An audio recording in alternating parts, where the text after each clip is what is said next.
Ang taong nakaimbento ng disenyong ito sa lupa ay tunay na matalino. Tinatawag itong cattle grid at kahit mukhang simple lang, napakatalino ng solusyon nito sa isang komplikadong problema. Sa unang tingin, parang ilang bakal lang na magkakatabing nakalagay sa kalsada.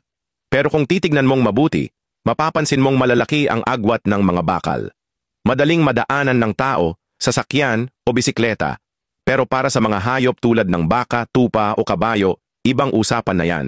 Kasi ang mga hayop ay umaasa sa kanilang balanse. Kapag sinubukan nilang tumapak sa mga bakal, hindi nila maramdaman ang matibay na pwesto.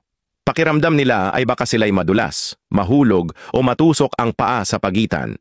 Kaya bago pa sila makatawid, umatras na agad sila. May mga bihirang pagkakataon na may malalaking hayop na na-stock. Pero mas mura at mas madali pa rin ito kumpara sa paggawa ng bakod o gate. Kaya naman gamit na gamit ang cattle grid sa mga farm sa buong mundo. Matipid, epektibo at halos walang maintenance. Isang matalinong ideya na sobrang simple pero sobrang galing.